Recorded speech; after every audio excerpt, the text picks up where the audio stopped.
60 বছরেরও বেশি সময় ধরে পুরোপুরি খালি গায়ে জীবনযাপন করেন পটুয়াখালীর ফণীভূষণ মিস্ত্রি। তীব্র শীতেও পরনে শুধুমাত্র একটি সাদা ধুতি পরেই দিব্যি চলাফেরা করেন তিনি। এমনকি পায়ে দেন না কোনো জুতা স্যান্ডেলও। শীতের সকালে সবার যখন যুবথুবু অবস্থা, সে সময় প্রতিদিন ভোরবেলা পুকুরে স্নান করে দিন শুরু করেন বৃদ্ধ ফণীভূষণ।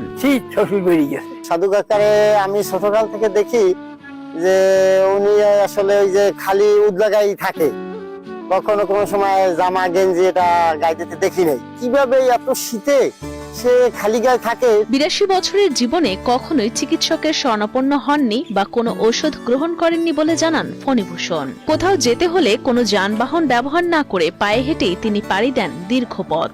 খাবারে রয়েছে তার ভিন্নতা। মাছ, মাংস, দুধ, ডিম সহ 9 ধরনের খাবার কখনোই খান না 82 বছরের এই বৃদ্ধ। এলাকাবাসীর কাছে তিনি পরিচিত সাধু নামে। আমার সে ভালো লাগছে।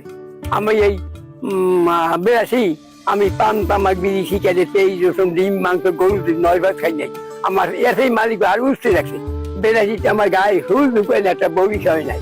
আমার সে তার গায়ে নাচাবে কিছু করে রাখছে, আমার এসে পরম শান্তিতে রাখছে। বিয়ের প্রতি অনীহা থাকায় চিরকুমারী রয়ে গেছেন বৃদ্ধ ফণীভূষণ। তার ভাষ্যমতে স্বামী এবং শাশুড়ির প্রতি নারীদের অবহেলা দেখে বিয়েতে কখনোই আগ্রহী হননি তিনি। যুবক বয়সী পরিবারের সবাই অনেক চেষ্টা করেও তাকে বসাতে পারেননি বিয়ের পিঁড়িতে। ও আমার ভালো লাগে না, পারি না। বেতার বেতার স্বামী এত দেখতেন না, আর মায়ের ভাত নাই। আমার চারিদিক দেখে আমার ভালো লাগে না। 1 লাখ বেশি গাছতলা করিয়ে দেখুন, ওর মালিক করিয়ে দিয়েছে। এইভাবে চলবা, তোমার কোনো সমস্যা হবে না। ছোট্ট ভালো হয়েছে, আমি ঠাকুরের সেবা পূজা করছি, ঠাকুর নিচে আমার ভালো লাগেনি। জামা তোমার তো গায়ে দিন আমি তাও করে না, সন্ধ্যার সময় পুজোটা পায়ে দিয়ে করে বিয়ে শাদী করে না। এই দেখি দেখলাম তো বড় দেবলা চালাইছে বাড়ির ছেলে। আমরা আসি দেখি আর ওই ঠাকুরের দিক মন পিরোজপুরের ইন্দুরকানী উপজেলার চরণী পত্তাশী গ্রামের বাসিন্দা ফণীভূষণ মিস্ত্রি।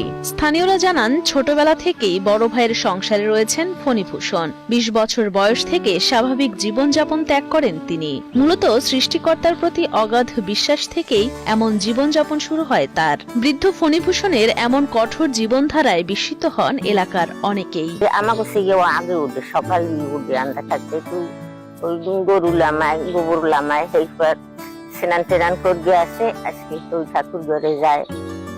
একভাবেই দেখলাম ওই ওই সকাল ওই স্নান করে ঠাকুর সেবা টেবা করে যে ডুবি ফেরতর কেন দেখতে যায়।